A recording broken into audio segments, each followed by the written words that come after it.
Hey Kavya. Hi Nikita, good evening. Hi, how are you? Goody good, how are you? So good to hear you again. Likewise.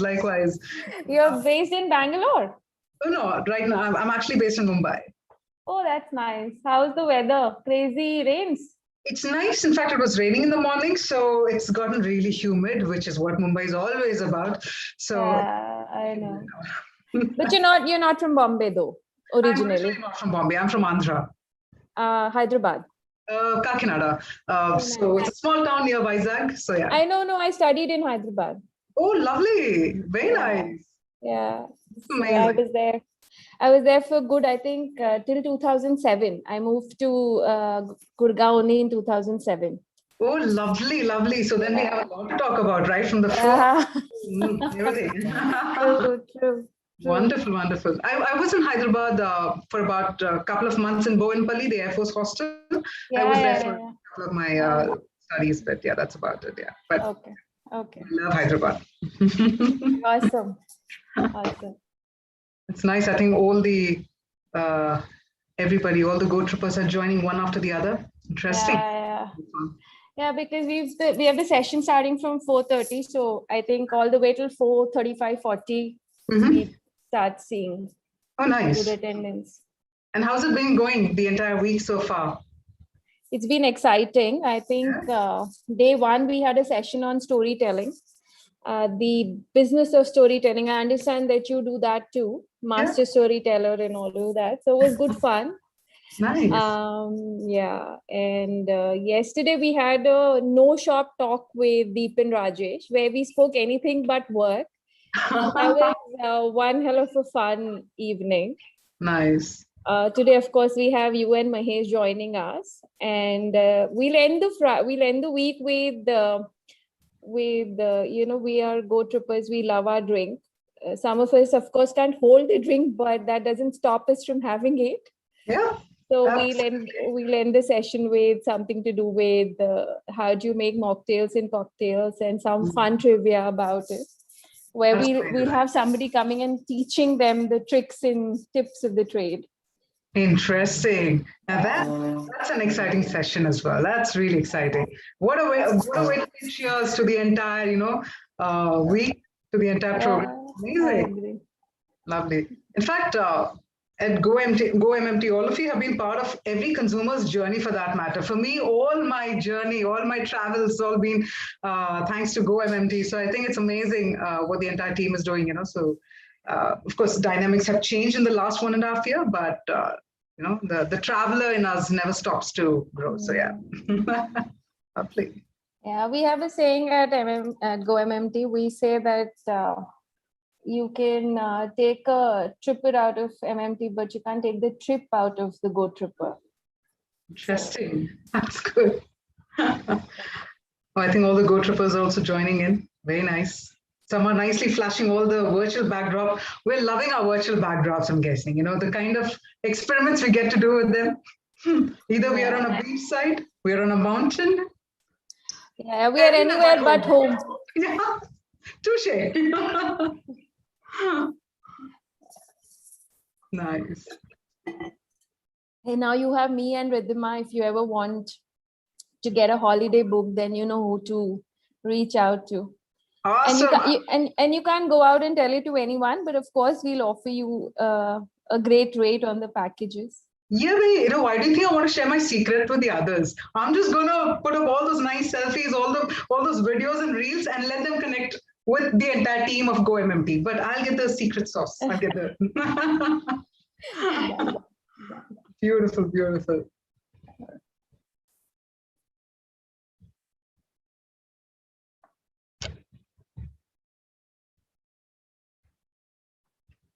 Well, that's interesting. Though we say 4:30, so many people are in time. That's a good way to sort of get excited about today's program, especially. That'll be fun. You were telling me you recently hosted Jaunty Roads. Yep. How is that? Oh, phenomenal. Phenomenal is the word. I mean, the man that he is on field is exactly the man that he is off field. The excitement. He he never ceases to, he doesn't stop learning. And you can see that he has this excitement of a child. And while he's sitting on the other side of the screen, oh my God, the energy that comes across to you, you start off mellow, you start off good, and then suddenly you become this hyper kid because he's such. And I think such amazing lessons. Yeah. That humility and the lessons, I think it's outstanding. Yeah. It was super fun. Who's the most funniest of them all that you've interacted with? I think most recent, of course, for me was Jaunty Rhodes, but the others were more offline. In the virtual avatar, I actually got to catch up with Jaunty, but the others, whether it's Sachin Tendulkar or whether it's the others, other cricketers or other sports persons, for that matter, Mr. Padukone or Mr. Prakash Padukone, all of them, I got to catch up with them and interview them, interact with them offline. Each one of them has a remarkable quality, but one thing that stands common, humility. Amazing. Oh boy. Awesome. Yeah.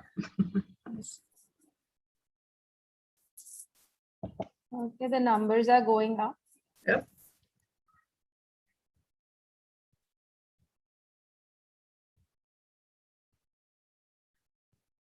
I think this is also like the sports season, right? We're catching up on both the tennis and then there's a Euro going on. Cup. Yeah, all of that is going on. So nice. I wonder who's staying up all night at 3 a.m. to catch up on those matches. Deep is. Deep is? Okay. Deep. I'm not surprised.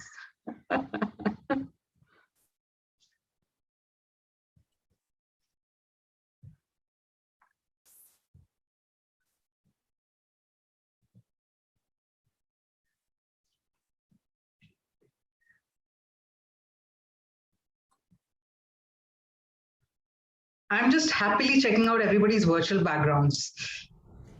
I mean, it's so creative. I think initially we all started off with that bridge, one virtual background. And then now it's all at least become more creative. Yeah, the cosmic intervention, I see that as well. Yes. He'll say a lot more. Yeah, he has. Good evening, sir. Hi, Kavya. How are you? All good, all good. I'm so glad that I'm able to e-meet you this year because every other time at IMAI, I would have the opportunity to actually host you and, listen to your conversation. So I'm really excited. It's good to see you too. Thank you for doing this. Thank you. Thank you so much. Yeah, I think the Golden Gate Bridge became very popular. Yes. Everybody's go-to. That's true. That's true. Where are you, Bombay or Delhi? Where are you based? Currently, I'm based in Bombay. Okay. Yeah. And things have, I think, opening up quite well. Yes. Right from the restaurants to even the shops and all, they've all started opening up. Nice. I believe Mr. Rajesh has also joined us in. Yeah. Hello, Kavya. How are you? Hi, Mr. Rajesh. All good, all good. Yes, I finally get to see you. Yes. Good to see you too. Likewise. That's an active backdrop right there. Absolutely. I was missing my office. Yeah. Are you in the office right now? No, I'm not in the office. I'm saying I was missing my office, so I at least have the backdrop. Oh, lovely. Wonderful, wonderful indeed. And that's what I was reading about both of you also being sports enthusiasts. So it's amazing that, today's guest is truly aligned with what we are also looking forward to in terms of interactions. But both of you being as well sports enthusiasts, so I think through these questions, I'm eager to know a little more. And I'm sure our Go Trippers as well. So yes, we'll be excited. We're all very excited to chat with them. Absolutely. In fact, Deep and I have seen US Open and Wimbledon live as well. That is true. Wow, that's a dream. And then who was playing back then at the Wimbledon? That when US Open, we saw an epic match together. It was a semi-final. It was Djokovic, Nadal, Djokovic, Federer, Nadal, I think. Federer, sorry, and Djokovic won in 5 sets. Wow. And Wimbledon, we saw at different times, yeah. But I've actually seen Mahesh play once, so I'm really, really excited to. Yeah, I think it was a Davis Cup happening way back here in Delhi, I think. Yeah. Wow. So I'm quite excited too. I saw him in Delhi as part of the league when he started. Right. Yes. Yeah. Lovely. I'm guessing all our Go Trippers are equally excited because I think what happens with so many of us is we recollect all those memories, watching Mahesh Bhupati on television and, seeing him, sort of take the Indian flag and, sort of win, for that matter, the 1997 French Open. That's where the whole iconic bit started then. So I think we're all really, really excited and pumped up. So yeah, it's going to be a lot of energy there.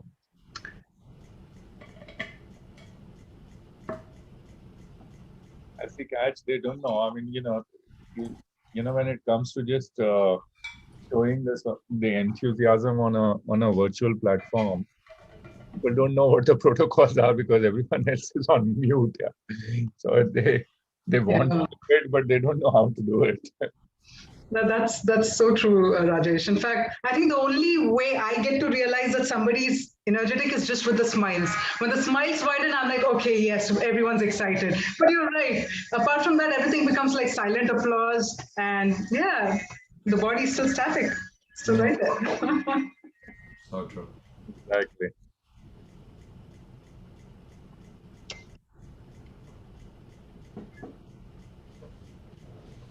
Rhythm, I think we should start.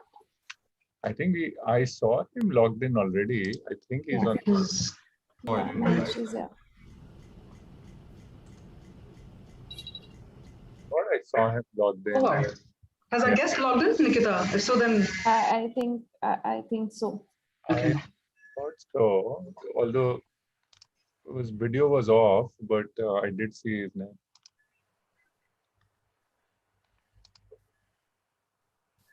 Sorry, guys. I'm happy to put my video on. I've been given instructions that I got to keep my video off till I've been introduced. Just for some more time.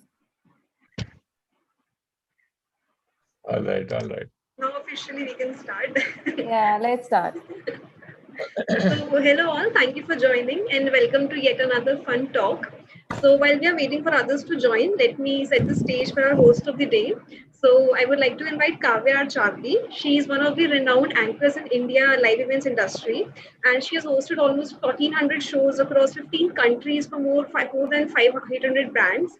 So she's a recipient of Voice of Asia Awards in 2019 as well. Welcome, Kavya. Thank you. Thank you so much, Ridhima, for those really kind words. And dear Go Trippers, good evening and a warm welcome to all of you. And I'm sure we're eagerly looking forward to be part of this beautiful day as part of your go-mmt Jumpstart Week. And as Ridhima had said, I'm Kavya R. Chavali, and I'm mighty excited to hold this conversation with a legendary sports person who's already joined us in. But yes, I'm just going to put certain house rules over here. Every time you feel that, yes, that's the moment you really enjoyed, or that's the moment that stayed with you, I want you to all go ahead and, sort of give an applause. Whether your applause is heard or not, it's irrelevant. But I want you to go ahead and give that applause and keep that momentum and keep that energy high. All right. So yes, dear Go Trippers, the time has finally arrived for today's engaging virtual outing with our special guest that we've been looking forward to since the beginning of the week. Now, to put into perspective what a champion our guest is, he in fact was the first Indian doubles player to bring home a coveted Grand Slam title with his heroics on the clay, as we all know, with the 1997 French Open.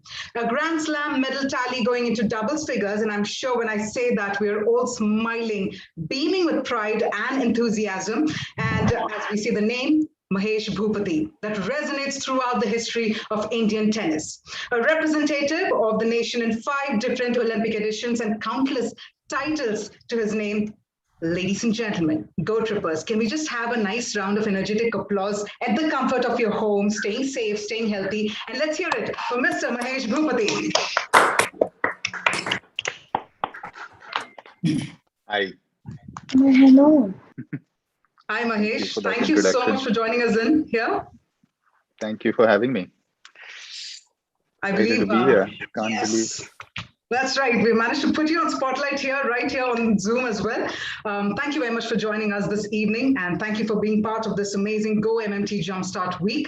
And I know that we are about to indulge in a very interesting conversation, but before we do that, all our Go Trippers, let me also inform you that I actually have the immense delight in welcoming on screen 2 familiar and dynamic faces of the go-mmt family who are also very big sports fans. Well, yes, you guessed it right. Let's welcome on the main screen founder and group executive chairman, Mr. Deep Kalra, and co-founder and group CEO, Mr. Rajesh Magal.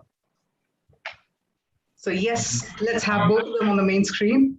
Thank you, Kavya, and Mahesh, a very warm welcome to you. It is just wonderful to have you with us on this afternoon. I can assure you that of the 392 people who have logged on, 393. We probably have 393 fans. Thank you. Yeah, we're very, very proud of you on the laurels you've got to India.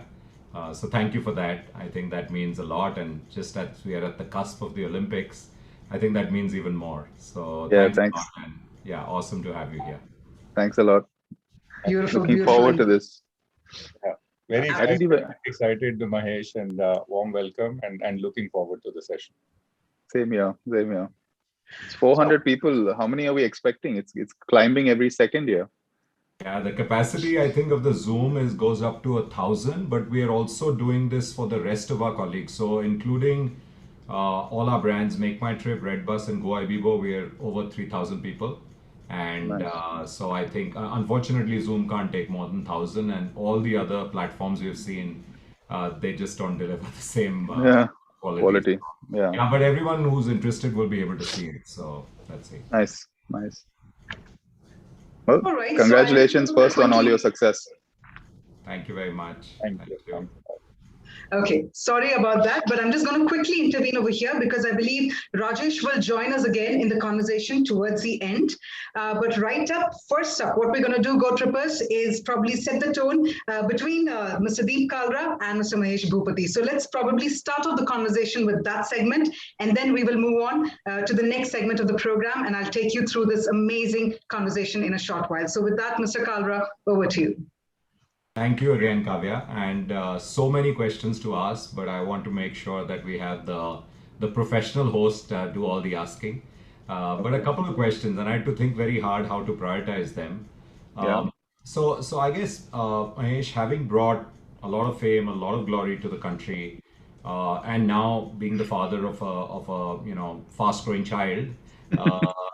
I don't know if she likes tennis or not, but I'm sure you'd be thinking already, and if you haven't thought, how do we really institutionalize this? How do we make sure that we don't have one Mahesh Bhupati, one Vijay Amritraj, one more, here and there, and we don't really, or one Sanya? What will it take for us to produce, much larger numbers? And again, I mean, it's a very vast question. I'm sure you think about it, but tell us, how do you think we can put India more on the map? I don't think India is not on the tennis map, thanks to you and few other illustrious people. But how do we clearly say, hey, this is the next place? It might take a decade or two to do that, but what do you think we need to do? Oh, I've been asked this question many times, by the way, and no, it's for sports fans in general. I mean, it's a very frustrating question to continuously ask, right? I mean, after the last Olympics, for example, we came back with results where everyone was kind of questioning the whole infrastructure. Between you and me, I'll be the answer I give you for tennis is prevalent across sport in our country, right? We don't really consider cricket a sport. Cricket is a religion in our country. Cricket is privately run. Cricket has billions of dollars that come in, which actually filters down into a system. And that is why you have amazing 10-year-olds, 12-year-olds, 14-year-olds playing top class cricket that eventually make it well enough to play for India. So that is the structure that exists globally across sports, including tennis. Like, Spain has that, the US have that, the French have that, Argentines have that. About a decade ago, like you rightly said, it'll take a decade, and you're absolutely right. It'll take a decade if someone puts their might behind it. But about a decade ago, Japan invested in tennis, China invested in tennis, and Korea invested in tennis. So today, if you look at the Wimbledon draw, you have kids from Japan, Korea, and China winning matches in the singles. Yeah. I mean, we are so far away from even conversations into investing into sport, let alone tennis.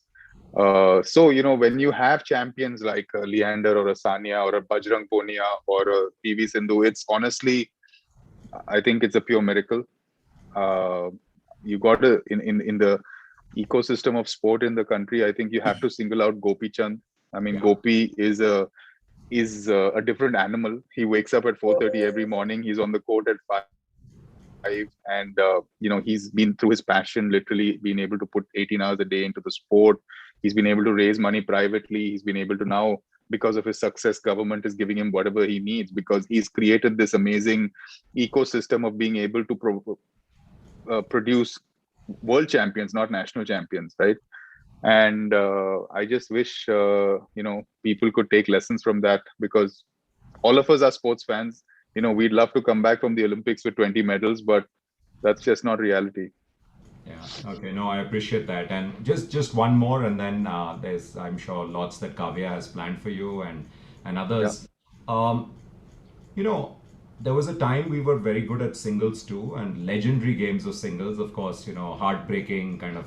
So I'm 52 now, so I even remember Vijay Amritraj's famous match, and really with corners and all of that, all those emotions and reaching semis and almost there.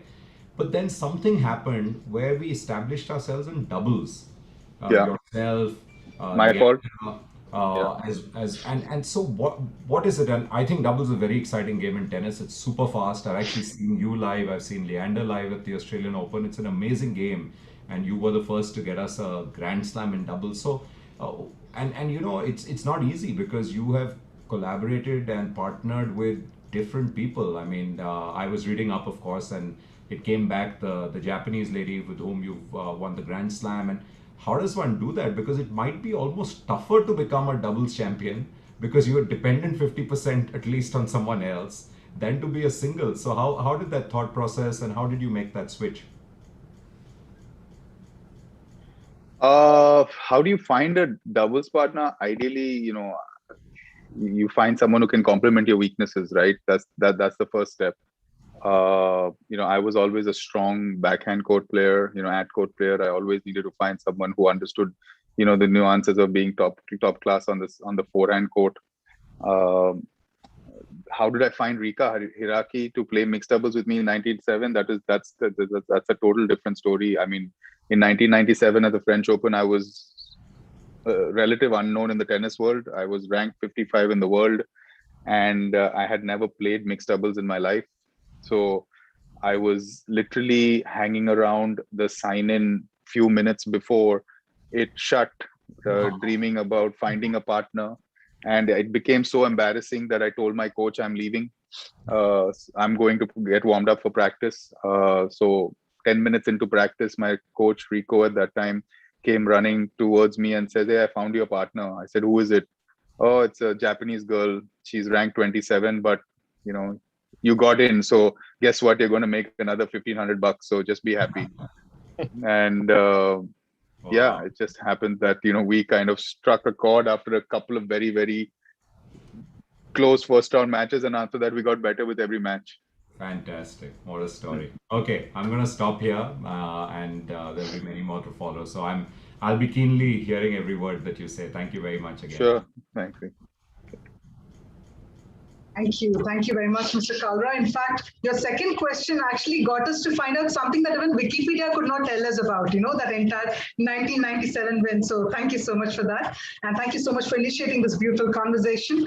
Meanwhile, Go Trippers, I am back, and I do have certain interesting questions for Mr. Mahesh Bhupati, and I'm sure somewhere his anecdotes and his experiences, we will have some wonderful takeaways from the session as well. So Mahesh, I think first thing that I really want to ask you is with regard to the fact that we are e-meeting, we are meeting on a virtual platform.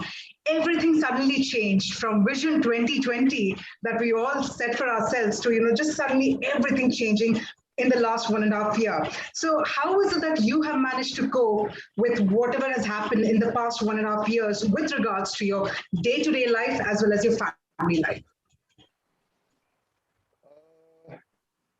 Well, I think it's been a little easier for me to deal with because of now having that family life. Honestly, when you have a family, you're responsible for people. And, with a pandemic on the rampage, the first priority is obviously to try and keep everybody safe. So, it's taught me a lot of patience. It's taught me a lot of resilience. Resilience and, positivity are two kind of attributes I think I probably learned from tennis itself. But patience, I was never a patient guy. But with this pandemic has taught me a lot of patience. And, the schedule on a daily basis is literally the same, because in the lockdown, there's no way to go. You got to entertain you're 9-year-old, you got to make sure your work gets done. You make sure you got to keep everything balanced and happy without letting loose. It was. I mean, there were some obviously horror stories with people near and dear, and dealing with all that mentally, and so many variables on how so many things could go wrong. So I think positivity is how we dealt with it best, and I think that again is a lesson that I learned from sport, which kept it going. That's wonderful indeed, Mahesh, because I think the two key words for me to take away would have been positivity and resilience. So let me probably take that keyword forward, because something that we all understood over the past 1.5 years is that the word resilient, how we all managed to be resilient, and how leaders for that matter were creating that environment of resilient leadership. So if it's possible for you to probably share a few anecdotes, and I'm sure our Go Trippers are very keen to hear out some anecdotes on the quality of resilience in your career when you probably had to sort of face your back against the wall, but you had to bring up that quality of resilience in your career as well. I think there have been a lot of examples in any sportsman's career. I mean, for us, I've gone through 3-month phases in my career where I couldn't win a single match. And I've always been a confidence player. So I always the more matches I win, the better I play. And, when you go through a period where you're not able to win a match, no matter how hard you're working and trying to do the right things, then that kind of plays, it plays different scenarios out into your mind, right? Are you good enough? Should you stop playing? But finding ways to just believe in the process, do the right things, and believe in yourself, obviously. I think that's part of the battle. If I have to single out matches on the tennis court, you really don't have, too many people to give you solutions. You're out there with your partner. You have to figure it out for yourself. You go, I remember the year Leander and me won Wimbledon in 1999. In the quarterfinals, we were down 2-0 against one of our nemesis, O'Brien and Leroux, and we hung in there and we figured it out ourselves, right? We had nobody to coach us through it, and that I think that's again part and parcel of sport and part and parcel of what it's taught me, kind of in everyday life as well. Wow, that's amazing again, because you're saying how this quality is very important, whether it's part of your sport or part of your life as well. And I'm so glad you did mention about the match in 1999, because I know when you mentioned that, all of us suddenly just went down our memory palace and remember that moment.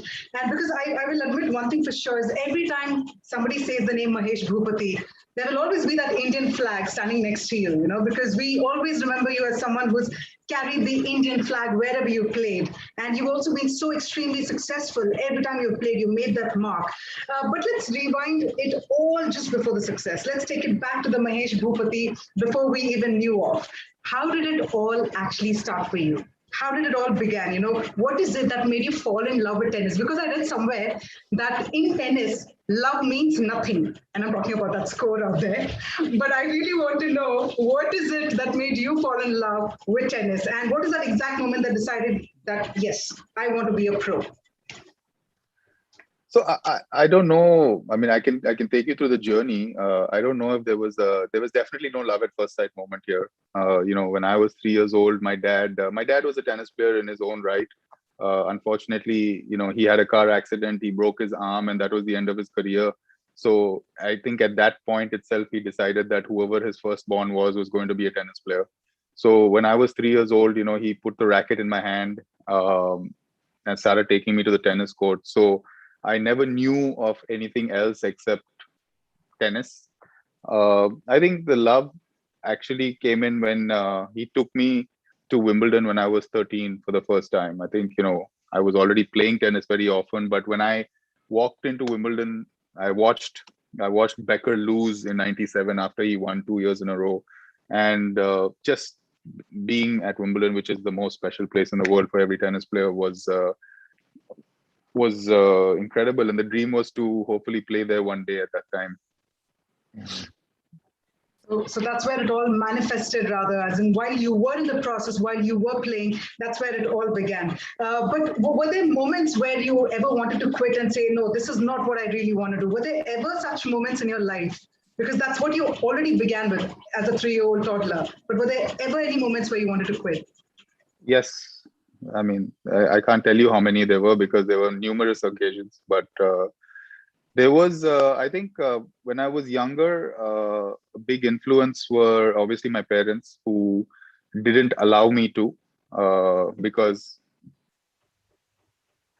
my dad had a firm belief that, I was going to do something in tennis. But every parent thinks that of their kid. So I always discounted it. So he didn't allow me to. Then, when I became professional, luckily the success came quickly. And when success comes, then you enjoy it, and all of a sudden you're willing to put in the hard work because you're starting to enjoy the process more. But, in any sportsman's career in the early days, from, whenever they start from 5 to 18 or 5 to 20 till they actually make it at the professional stage, it is pure pain. There's no other way to put it down. Again, that's an interesting analogy. When you talk about, there might be moments where you probably want to give up, but then you know that there's no other way around. You've got to get through it. You've got to do it. So I think that's absolutely inspiring, if I may say.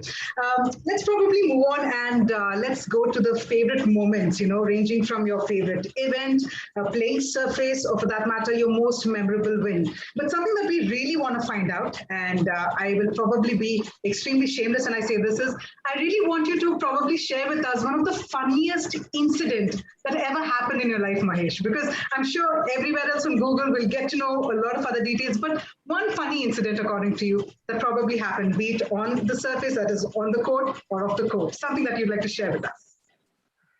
Honestly, funny things don't happen on the court. I mean, you're out there playing your opponent and you're trying to beat him, he's trying to beat you, so that nothing funny ever happens there. But off the court, yeah, I mean, I remember when I won my first French Open. So we get drug tested quite a lot on the tour, obviously, for obvious reasons. And especially if you reach the quarterfinal stage of a Grand Slam onwards, it's mandatory. Before that, it's random. So I still remember in 1997, it was India's first Grand Slam title. I was probably in some kind of shock. But, the way the tennis tour goes, firstly, the way the mixed doubles goes is it's the last match of the tournament at the French Open. So we played, I think, after Gustavo Kuerten won the singles. And I had to take a night flight to London because the next tournament was literally Monday and we won on Sunday night. And I was so excited. I think I was in so much shock. My parents were back home. I had no cell phone. I used on the pay phone, I called them to tell them I just won. And they're like, they had watched it live, the scores. They didn't even it wasn't televised. They watched the score live online. And immediately they came and took me for a drug test. And no matter how much water, beer, Coca-Cola they gave me, I wasn't able to perform the drug test. So I ended up missing my flight. And I think I had to stay another night in Paris and only go to London the next morning because I was sitting in that room for 4 hours going absolutely crazy because I couldn't celebrate my win. But yeah, that was probably the funniest and most frustrating thing that happened to me. Oh my God, that was a mix of funny and frustration, as you put it. So back home, all the Indians were cheering for you while we had no clue what you were going through back then. Yeah, exactly. All right. Well, Go Trippers, I must admit, all these conversations, they're definitely putting a smile on my face, and I'm sure it's definitely putting a smile on your face as well, from whatever I can see over here. But now what we're going to do is let's quickly intersperse another segment into the program. And this is where I'd like to invite the co-founder and group CEO, Mr. Rajesh Magao, to please join in to also have his tete-a-tete with Mahesh Bhupathi. In fact, another ardent sports fan. I've also heard even your son, Mr. Magao, is a huge sports enthusiast. So let's bring you on board on the main screen to resume and to continue this conversation. Thank you, Kavya. Thank you. And it's been Fascinating conversation, Mahesh. Already, in fact, all the responses are really, and the last one was hysterical. Actually, imagine the kind of experience that you went through. I mean, who would have thought that? And the moment you were talking about drug tests, and I was hoping that there was nothing adverse that was coming out of it. So good that you were not able to perform. That's fine, but ultimately the result was all okay. So it all worked out well. So I have a couple of questions, Mahesh, and just in the interest of time, I'll start with that. So the first one that comes to my mind. See, now when you look at your career, so you've been a very, very successful, and I know the journey would be really, really painful and hard, but very successful tennis player, especially coming out of India, as you were, as part of the first question that you were responding, the kind of ecosystem that we have is just absolutely miracle, or just the individual talent or sheer hard work that makes a player here successful in India, especially non-cricket. But now when you are post your successful career in tennis, you're also entrepreneur. You ventured into many sort of ventures already. I know you are actually also deeply involved in setting up, at least trying to do your bit to sort of keep the tennis going and at least enhance the level of interest of tennis in our country. If I have to ask you, some of the learnings, maybe 2 or 3 top learnings that you would have had in your first part of career, and then how did you sort of apply that in the second part of career, which is going on right now?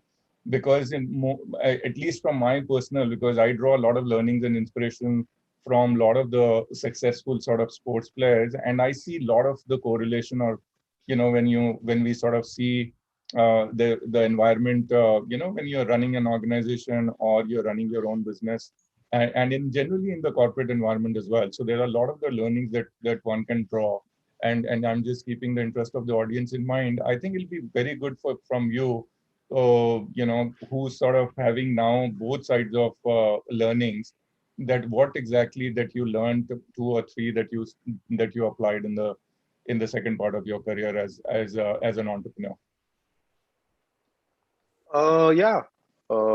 I mean, see, sport teaches you so many things. I mean, honestly, if I have to give you my background, I dropped out of school in 9th grade, right? So I'm not even educated. But I think, tennis is a sport that takes you around the world. You meet amazing people, successful people, and it's a different kind of learning that it gives you. But sport in general teaches you so many different qualities: how to win, how to deal with wins, how to deal with losses, how to deal with disappointment, how to deal with failure, how to deal with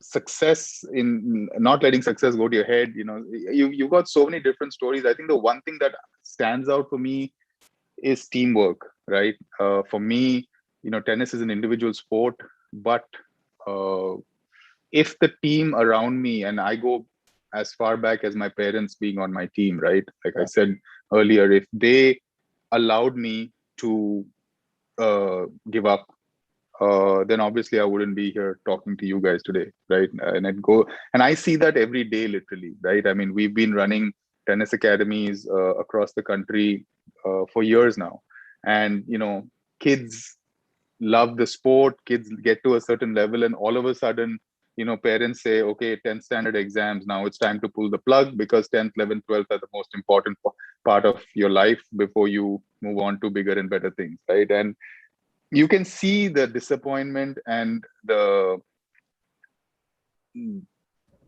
it's like, I wish they were my kids so that I could just step in and take them away from their parents. But it's like it's heart-wrenching, but the kids have no choice. So in my case, teamwork, where my parents, then my coaches, my fitness trainer, people who advised me on my diet, I mean, that whole thing came together. And if that did not happen for me, then there was no way that Mahesh Bhupathi, won what Mahesh Bhupathi has won. So, and that today, regardless of, the business I'm involved in or the business I'm trying to build, I keep installing the importance of teamwork. The cliched sayings like there's no I in team, you guys I mean, I need a head of marketing because I'm not a marketing expert. I need a head of tech because I'm not a tech expert. So we all come together to build this company like we want to, and everyone has their role, and everyone is efficient and optimize their role to the best. I think it's more than often a success, and that's the way Leander and me, or all my partners. I mean, I've been blessed to play with some of the greatest names in the sport. I mean, I played with Todd Woodbridge, I played with Daniel Nestor, I played with Mark Knowles. I mean, all these guys, Max Mirny, all guys, multiple Grand Slam champions. And we obviously always, figured out my role, his role, our coach's role, our fitness trainer's role, our physio's role. And that's how our ecosystem worked. Because if everyone did everything right, then we were going to be successful. Amazing. Very well put, actually. And a lot of the time people actually associate teamwork with the team sport, not necessarily with the individual sport, but look how the team, the way you sort of define the team is very important. Even if you listen to any of these guys do their after tournament win speeches, including Rafa, Novak, or Roger. Right. The first people they thank is their team, right? Because without that team, things don't work. No, absolutely. I mean, you would see them actually, the first thing that they would actually not only, after winning the match speech, but even during the game, they will keep looking at their own sort of bench, right? I mean, so that's exactly what it means. No, I mean, I think it's also about the attitude. This is the attitude, especially when you are playing with the partner has obviously won you 12 Grand Slams as well. So absolutely brilliant. All right. The second question is very simple, but interesting. I was keen to know your all-time favorite tennis player, male as well as female, and singles or doubles doesn't really matter, but all-time favorite, and why are they? It's a easy answer for me. It's Becker and Graf. Why is it? I mean, Steffi, I think people like Steffi for so many reasons, but I think she was the greatest till Serena came around. The way she conducted herself and the way she hit her forehand, I mean, she was a true champion. I think Boris, for me, I mean, before coming to Wimbledon at 13, I still remember in 1995 when he won his first Wimbledon title, I listened to that match on the radio commentary with my dad. So, at a young age, I mean, my dad kept showing me the Borg McEnroe matches and rivalry, but it was always, I was always a Becker fan. Especially on grass court, right? So Becker was amazing on grass court, actually. Yeah. And then Steffi Graf was a legendary player as well. So I guess that's it for me for now. And I'm going to hand it over back to Kavya, please. Thank you. Thank you once again, Mr. Rajesh. I believe the way you managed to, with your question, draw parallels between entrepreneurship and that, for that matter, sport, I think that's a wonderful takeaway for all of us. So yes, Go Trippers, I'm again back here on the screen, but Mahesh, let me actually apprise you that this time the segment is slightly different. What we actually did is yesterday, we asked our Go Trippers to share their questions with us, whatever they wanted to ask you. And we did understand that, yes, we might have a paucity of time, so which is why we managed to jot down some really crucial and important questions, and I'm going to ask you on behalf of the Go Trippers. So let's get started with the first question from our Go Trippers. The question is, Mahesh, can playing sports as a daily routine, can it really help in career growth while working in a corporate sector?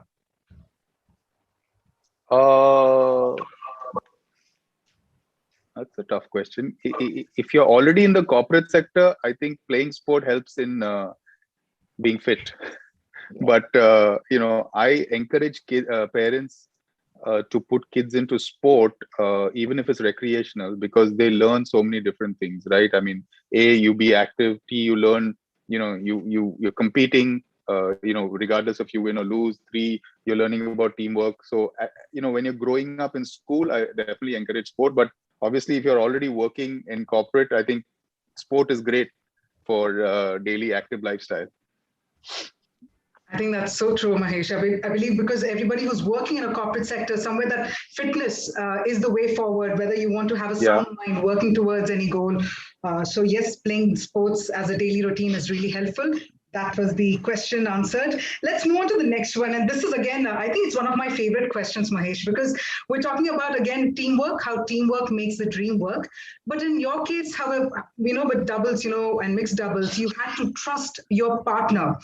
Similarly, in a corporate sector or in a company where employees are working, they need to trust the employees. And this analogy can be seen both in sports as well as a corporate life. So how important was it for you to have faith in your partner as well as your coach?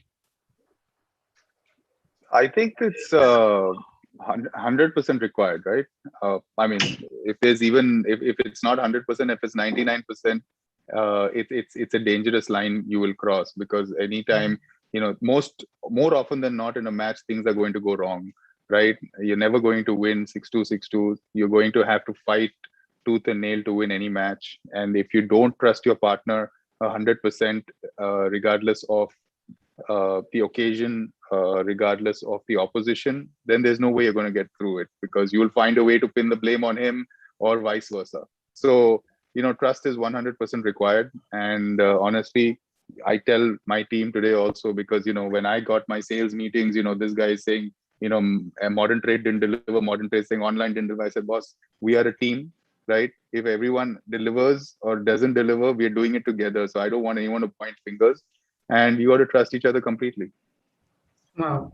Wow, that's a wonderful point you've shared there, Mahesh. In fact, I think many of us would often wonder, let's say, when we would earlier watch you while playing your doubles match, there are times when the ball is coming towards you and your partner is trying to, sort of probably do a forehand, and you're probably trying to reach that ball. Were there ever moments where you would confront your partner later and say, hey, listen, that was supposed to be me. I was supposed to. Why did you interfere? Were there any moments of confrontation with your partner or with your coach? And if it ever got unhealthy, and if so, how did you turn it around? No, I mean, those are healthy debates to have. I mean, I don't know if all of you guys are still watching the Euros, but you see it in every match, right? The guy who's standing in front of the goal saying, why didn't you pass to me? Because the goal was open. I mean, that's normal in the heat of battle. But, why did my partner cross instead of letting me hit the ball? That's a daily occurrence. But again, you trust him 100%. He took a judgment call. Sometimes it works, sometimes it doesn't. But, and he does the same with me. So healthy debates are very good. Interesting. I think that also leads to another question, which is to do with the fact that we often see that players, when they are on field, when they're playing with the team members, whatever it is, whether it's the arguments, whatever it is, it's only restricted to the field. Once they're off field, they're best buddies. How does one inculcate that kind of a thought process, that whatever happens on the field, we leave it on the field, but off field, we will continue being friends. Let's not bring it outside. How do you foster that thought? I think that's an extension of the trust and the fact that you guys have to play more matches, right? I mean, yesterday, England had a lot of challenges in their game, but they found a way to win. So I don't think they're going to point any fingers at anyone, but because they have to come and play the final on Sunday. So you got to make sure that the environment is conducive to constant performance, and that's the key to success. Oh, wonderful. Because one day finishes, we got to come back again, face the next day, face the next match. So the process only continues. And most importantly, trust. Okay, let's move on to the next question. And Mahesh, can you probably tell us how you overcame the infrastructure and financial challenges, if it were ever there, at the start of your career? And what is the kind of support that was present from the government during that particular time? And I think this also leads to another very crucial question, which is, how affordable is it really for middle class families to, get their kids enrolled into a game like tennis? Well, I was fortunate. My dad, sold whatever he had to sell to make sure that I was able to play tennis. So, that commitment and belief and faith he had, and he convinced my mother. So they were able to put in every sacrifice to make that work for me. Did I get any support from the government? No, zero support. But, that's goes back to the first thing I think I mentioned to Deep. We just don't have the system for that in our country. Is tennis affordable for middle class? It's getting better. I know that a lot of clubs across the country are allowing non-members to play, even though it's probably a little more expensive than the coaching fees for members. A lot of schools now have tennis programs. They have tennis programs during school hours. They have after-school tennis programs. So is it ideal? Absolutely not. Is it better than it was many years ago? It is. So unfortunately, we're in a situation where we accept the baby steps and move on. All right, all right. While that brings me to the next question, I think somewhere it gives a lead to the fact that, when we're talking about being motivated, you had your family support, you had your own internal motivation that yes, you want to do it, but what really kept you motivated, and what is it that made you drive that extra distance that yes, I really want to fulfill this, despite things not working in your favor? What is it that keeps you motivated then?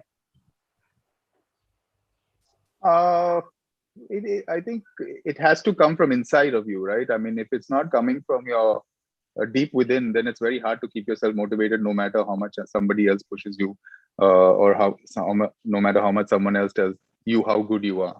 If it doesn't come from within, if you don't want it, once I went to Wimbledon for the first time, I wanted to play there, right? So now, if someone told me I got to run 150 miles a week, or someone told me I had to lift so many weights, and so it became, okay, fine, I'll do what I have to do to make it. And that's the bottom line. Wow. I think that is just a very plain, simple mantra for all of us as well. Like, love what you do what you love, just keep going for it. This also brings me to another question. I think somewhere you've also answered it, but this is one question coming from one of our audience members in terms of what are India's chances of actually going the distance in the singles format? Because we're doing well with the doubles in Grand Slam circuit, but what are the chances now, according to you? It depends on how much we all believe in miracles. Like I said earlier on, if something like that happens, it will be a miracle, because we have no system to create tennis players. And that is why, second week of Grand Slams, more often than not, we have no Indian representation. If there's a system created, I mean, if China can do it, if Korea can do it, and Japan can do it, I can promise you we have better size than they do.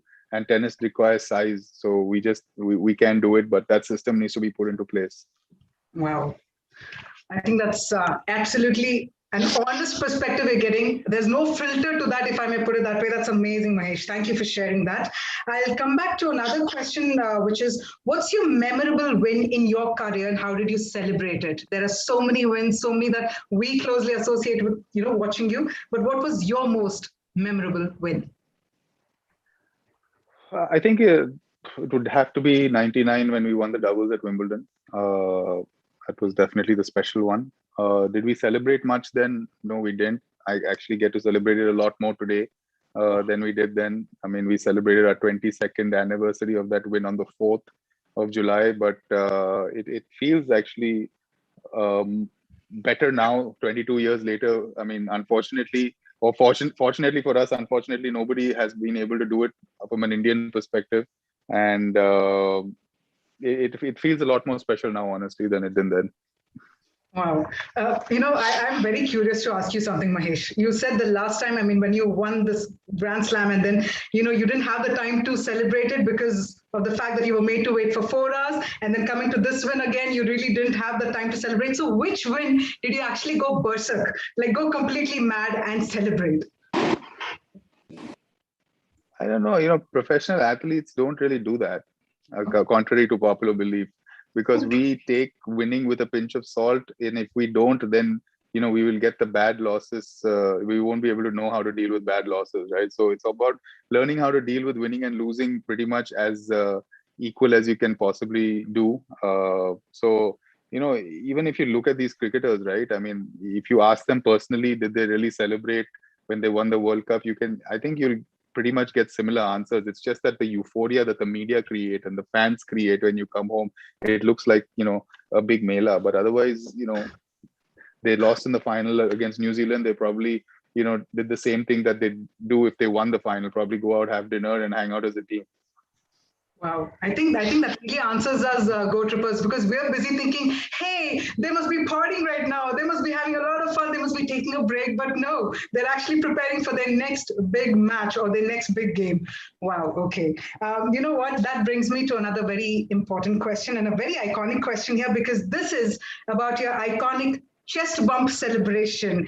And, I think we all watched it on repeat. We didn't have to, in fact, the broadcasters, they showed that on repeat, and then we kept going on YouTube and watching it. So can you take us through that iconic chest bump celebration and just let me know, was it ever planned or was it just, in the spur of the moment? Yeah, it was definitely spur of the moment. Didn't know where it came from, but I think it happened for the first time when we played Croatia in Davis Cup in 95 or 96 in Delhi. But it happened in the doubles match. We were playing Goran and his partner, and Leander just came charging towards me. I didn't know what the hell he was doing, and next thing you know, we were chest bumping, and that actually got the crowd going. That got the energy going, and then we won that match, and then it kind of became our thing. Every time we wanted to, take it up a level, and we felt that, we needed a kind of a boost, and the crowd loved it. I mean, we started doing it. I mean, the US Open, when we did it, the US Open, the Americans are more animated. They would start, doing the Mexican wave when we did that stuff. So I think we played it out well. Wow. I must admit, that iconic chest bump celebration, it's also become for the millennials at least, it's become a very important GIF, whenever they want to put up something on celebration, this particular moment literally stays with us. I think that, honestly, Mahesh, brings me to the last question, which is to do with the fact that with so many youngsters, picking up sports as a way of life, because people are now realizing that sports is not just something that is another co-curricular activity. It's in fact the way of life. What is your message to the ones who are adopting, who are picking up that racket, or who are picking up any sport for that matter? What's your message to them that you'd like to share? I always say, don't be scared or don't be intimidated about, giving, because when you're in a school of 1,000 kids in India, right, and you're trying to become a football champion or a tennis champion, you're always kind of singled out. And don't be scared to try something new, do something new, because I keep saying that earlier on, including me, when I went to Wimbledon, right, my dream was to play there. Today, when the kids come to the academy, the dream has changed, right? They want to be a Grand Slam champion, they want to be a Wimbledon champion, and that's because we were able to set the precedent, which is how it goes right now. Today, every cricketer wanted to be Sachin. Now every cricketer wants to be Virat. So you set the benchmark as high as possible, and anything is possible as long as you can put in the work. Wow. I think that's a very fine line that you've sort of shared with regard to, how it happens as to being the star or being the player, focus on being the player first, and then, the star status, everything else follows. I know that some of our audience have certain questions here to ask. I'm going to quickly check with Nikita and Ridhima. Can we take up a quick question from the audience yet? One last, or how are we on time? Yes, of course we can. Yes, we still have 10 minutes to go. Okay, so we still have 10 minutes. That means, okay, here we have Abhishek Agarwal, who says, listen, I want to really ask some question. I'm up for one. So maybe we'll give Abhishek an opportunity. If you can please share your question with us. And meanwhile, the others, please put it in the chat so that I can directly ask Mahesh. Abhishek, you'd like to ask a question quickly. Hi, Mahesh. So good to see you. There is a YouTube clip floating around Steffi Graf being proposed while playing the match. So I wanted to ask you if there was some incidents where somebody shouted from the crowd, "Hey, would you marry me?" That'll be. To me? No. Yeah, of course to you. No. If I was as successful as Steffi and looked as good as Steffi, probably, but that wasn't the case. I'm sure you've seen the clip. It's quite funny. Yeah, I have. Yeah. Thanks. Thank you, Abhishek. In fact, yes, that clip was another iconic clip of one of our favorites. Thank you, Abhishek, for sharing the question. Mahesh, I have another question coming up on the chat box, which is to do with the off-court relationship. How does it impact on-court performance? And reference could be with regard to, sort of whatever relationship you have in terms of whatever happens offline. There might be media probably spurring you. So probably there might be at that moment, you might be off mood, or your team member is probably not in a mood to talk to you. How do you suddenly translate that towards your on-court performance? How do you shift that?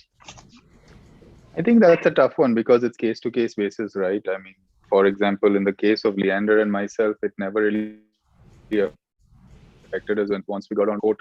things were always back to normal. And, we played the highest level when we were great friends. We played the highest level when we were disagreeing on things, when we played the highest level at the end of the career, in 2011, when we're still beating teams like the Bryan brothers. So it's an anomaly, but, I think ideally for the team to thrive, you need to have a team leader and you need to have harmony. Otherwise, you're just making it harder. Right. That's right. I think you're then making it harder for yourself. I think that was a very profound point you shared, Mahesh. If I may ask you, while you mentioned that the two names that you would have looked up to would have been Steffi Graf and Boris Becker. If I may ask you from the present generation, with regard to singles or for that matter doubles players, who do you think is really serving it up really well up there on the court? Who do you think are your favorites, if something that you'd like to share? I mean, it's tough. I'd never like to pick between these three guys right now because they've delivered to us, the golden age of tennis in the last 18 years. Unfortunately, one of them is going to end up with a better record than the other two. But, honestly, Roger, Rafa and Novak have done, when I went and watched Pete Sampras, win Wimbledon for the last time because I was excited to see him break that record. And these three have obliterated that record, and like how. So I've played all of them multiple times. I've beaten them all. I've had more losses than I would have liked to all of them. But honestly, if I had to pick out tennis-wise, and the one guy everyone's fan favorite is Roger Federer, right? I mean, the guy is an absolute magician on the tennis court. The shots that he can come up with when you least expect it, neither of the other two can do. But having said that, all three of them are, at par in my opinion. Wow. I'm guessing that was a tough one actually for you because yes, all three, as you said, have a separate way of, doing, creating that kind of magic on court. I'm going to ask you a very tricky question here. And this is actually a hilarious question coming up. Why hilarious is because it's actually exciting, Mahesh. Someone's actually asked here, are you looking forward to being cast in a web series with Leander anytime?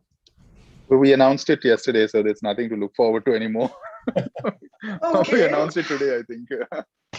Wow, this is news. This is news indeed. Okay. There's no cast. There's no acting involved. I mean, it's a documentary. So There's no acting. Yeah. This is going to be a documentary, and I think it's going to be an amazing web series. We will be looking forward to this particular documentary for sure, reliving all the moments, wherein you have performed, you have won for India and all. Amazing. All right.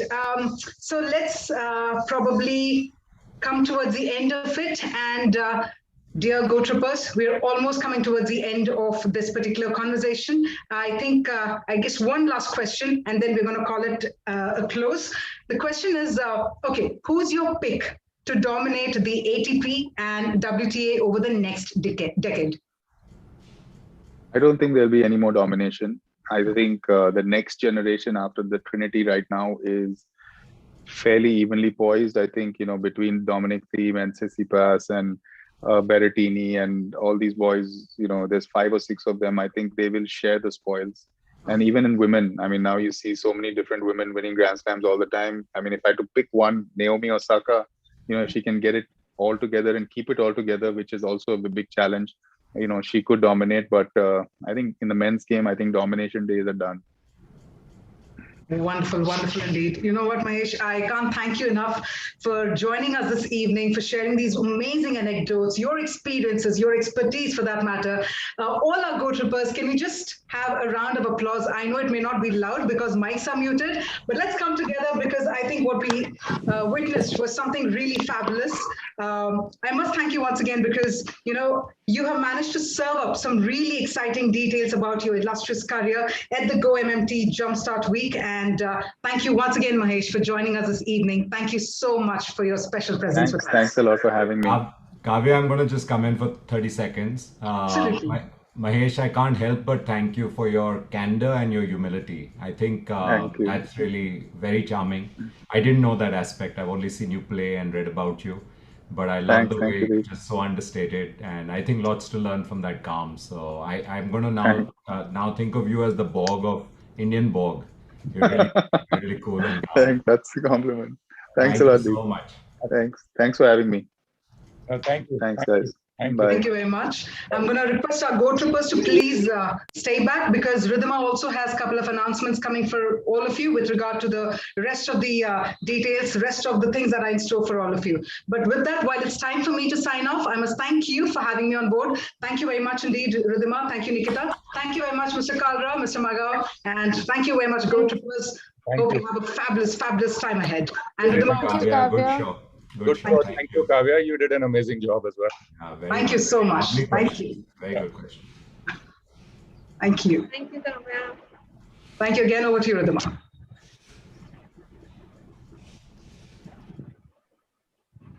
All right. Thank you, everyone, once again for joining this session.